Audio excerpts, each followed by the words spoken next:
आज के वीडियो का विषय है मैक्स वेबर के प्रोटेस्टेंट आचार और पूंजीवाद, Protestant ethics and spirit of capitalism. यदि आपको मेरा वीडियो अच्छा लगता है तो उसे लाइक कीजिए, शेयर कीजिए, सब्सक्राइब कीजिए, कमेंट्स करना जो कभी नहीं भूलिए, कमेंट जरूर कीजिएगा।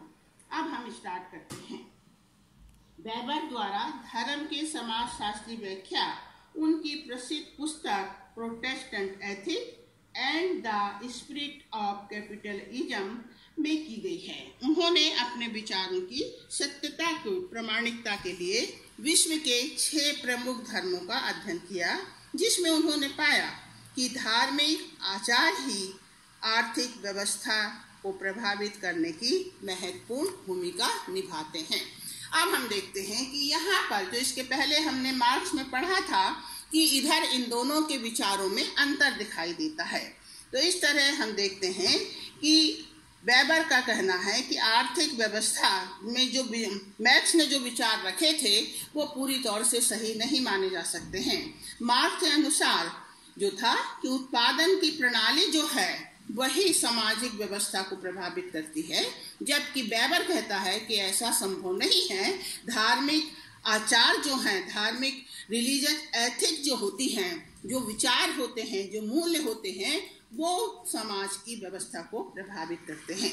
तो इस तरह से मार्क्स ने जो माना था कि आर्थिक कारक के द्वारा ही समाज की उप संरचनाओं का निर्माण होता है, इधर हम देखते हैं विषय में विचारों में भिन्नता दिखाई देती है। वेबर का मत है कि आर्थिक और धार्मिक कारण एक दूसरे पर निर्भर हैं। किसी एक को निर्णायक कारक मान लेना अवैज्ञानिक होगा। वेबर के अनुसार यदि हम अपने अध्ययन की सुविधा के लिए ऐसा करते हैं, अर्थात किसी एक कारण को आधार मान लेते हैं, तो वो ठीक है, परंतु फिर भी अन्य कारकों को नजरअंदाज करना सही नहीं होगा। तो वेबर अपने मत को स्पष्ट करता हुआ लिखता है, जैसा कि उसका आधार था कि प्रोटेस्टेंट आचार संहिता जो है वो आधुनिक पूंजीवाद को प्रभावित करती है।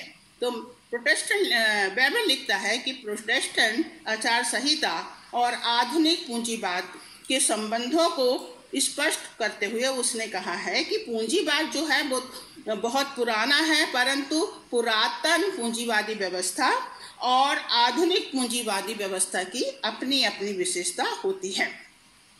इसका अध्ययन उन्होंने अपने चाचा के व्यक्तित्व में देखा। उन्होंने अपने परिवार में स्वयं इस बात का अध्ययन किया कि किस प्रकार से एक पूंजीपति क्या कर सकता है, अपने व्यक्तित्व के द्वारा अपने व्यवसाय को आगे बढ़ा सकता है। तो उन्होंने उनके व्यवहारों में, अपने चाचा के व्यवहारों में, उनके रहन सहन और जो उनकी कठोरता, ईमानदारी, सहज जीवन शैली तथा दयालुता के जो उनमें चाचा में गुण थे, यही गुण आधुनिक पूंजीवादी व्यवस्था की आधारशिला है, ऐसा वेबर का मानना है। पूंजीवादी व्यवस्था का मुख्य मंत्र वेबर के अनुसार कार्य ही जीवन है तथा कुशलता ही धन है। श्रम जो है वही जीवन है और कुशलता मीन्स निष्ठा ही धन है। प्रत्येक व्यवसाय में जोखिम होता है, इसलिए व्यक्ति में आत्मविश्वास, कर्तव्यप्रवणता तथा कार्य के प्रति निष्ठा होना अनिवार्य है। अपने धार्मिक अध्ययन के आधार पर उन्होंने पाया ये सभी आचार, ये सभी विचार, ये सही आचार संहिता प्रोटेस्टेंट समुदाय में निहित है। इसलिए उन्होंने पूर्ण दृढ़ता एवं निश्चिंतता के साथ कहा कि बताएं प्रोटेस्टेंट आचार संहिता आधुनिक पूंजीवाद के विकास में सहायक है। तो अब हम देखते हैं कि जब वेबर इस बात को मानता है तो प्रोटेस्टेंट आचार संहिता क्या है, ये क्वेश्चन हमारे मन में उठना स्वाभाविक है। तो प्रोटेस्टेंट संप्रदाय का जन्म 16वीं और 17वीं शताब्दी में हुआ। शताब्दी में कैथोलिक संप्रदाय के रिफॉर्मेशन के प्रति उत्तर में हुआ, जिसके प्रचारक कई पादरी थे, किंतु उन सब में कैल्विन का नाम बहुत अधिक प्रसिद्ध माना जाता है। तो ये क्वेश्चन भी आ सकता है कि कैल्विन के सिद्धांत क्या हैं, कैल्विनिज्म क्या है। तो कैल्विन जो एक पादरी था, उन्होंने अपने सिद्धांतों के द्वारा कैथोलिक संप्रदाय से अलग एक नए संप्रदाय का निर्माण किया।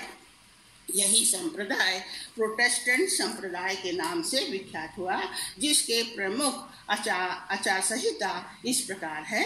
पहला, जिसे हम कैल्विनिज्म भी कहते हैं, मुक्ति की अवधारणा। प्रोटेस्टेंट धर्म जो है उसका मुख्य आधार जो है मुक्ति की अवधारणा। प्रत्येक धर्म में हम पाते हैं कि व्यक्ति का ये मानना है कि मरने के बाद वो स्वर्ग जाएगा या नरक जाएगा, किंतु प्रोटेस्टेंट धर्म के अनुसार ये कहा गया है कि व्यक्ति को स्वर्ग जाना है या नरक जाना है, ये उसके कर्म पर निर्धारित करता है। उसके जन्म के पहले ही ईश्वर ने ये निर्धारित कर दिया है कि वो स्वर्ग जाएगा या वो नरक जाएगा। पूजा पाठ के द्वारा, तीर्थ यात्रा करने के द्वारा, रोज गिरजाघर जाने के द्वारा वो कहते हैं कि आप स्वर्ग नहीं प्राप्त कर सकते हैं, क्योंकि हम देखते हैं कि बाइबल में लिखा है कि आदम को जब अदन की बाड़ी से निकाला गया तो ईश्वर ने उससे कहा था कि तू श्रम के द्वारा ही रोटी कमाएगा। तो इसका ये अर्थ है कि प्रोटेस्टेंट जो धर्म है उसमें सब में मुख्य आधार जो माना गया है जीवन का, वो परिश्रम करना है। और यदि व्यक्ति को मुक्ति प्राप्त करनी है तो वह अपने कर्मों के द्वारा, अपने व्यवसाय को यदि वो एक ईमानदारी से करता है तो निश्चित ही वो स्वर्ग का अधिकारी होगा। तो इस तरीके से श्रम जो है वो प्रोटेस्टेंट धर्म का मूलाधार है। तो ये मैं जो 5 आपको कैल्विनिज्म के सिद्धांत बताती हूँ कि पहला जो है मुक्ति की अवधारणा, दूसरा जो है प्रोटेस्टेंट वैराग। वैराग का अर्थ है यहाँ पर कि जो दूसरे धर्म अनुसार कहते हैं कि वैराग लेने ला मीन्स संसार को त्याग देना, तो यहाँ प्रोटेस्टेंट धर्म जो है वो इसको पूरी तौर से खारिज करता है। वो कहता है ऐसा नहीं है कि हम संसार त्याग कर वैराग को प्राप्त कर सकते हैं और स्वर्ग की प्राप्ति कर सकते हैं।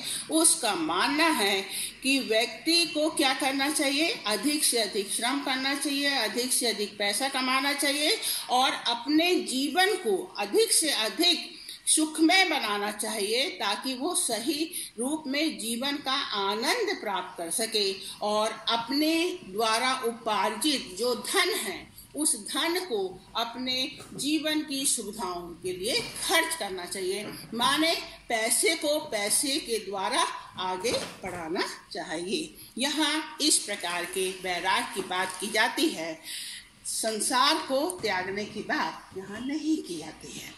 तीसरा जो है आत्मा की पुकार, मोशन ऑफ कॉलिंग, ये कहा गया है कैल्विनिज्म में कि हर व्यक्ति के लिए, जैसा उसने आगे कहा कि ये निश्चित है कि उसे स्वर्ग जाना है कि नर्क जाना है, और स्वर्ग जाने और नर्क जाने के लिए एक ना एक दिन उसके जीवन में एक कॉलिंग होती है, एक आवाज आती है, एक उसे रास्ता दिखाती है कि उसे क्या करना है। इसे ही कॉलिंग कहा जाता है कि एक ईश्वर ने आपके लिए एक काम निश्चित करके रखा है और उसे ही आपको पूरी निष्ठा के संग करना होगा।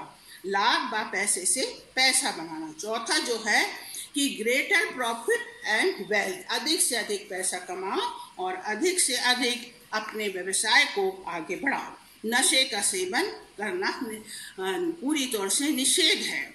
अल्कोहल जो है स्ट्रिक्टली फॉर प्रिविडेंस, माने आप नशा करेंगे तो आप आलसी हो जाएंगे, आप काम नहीं कर पाएंगे, तो नशा व्यक्ति को नहीं करना चाहिए।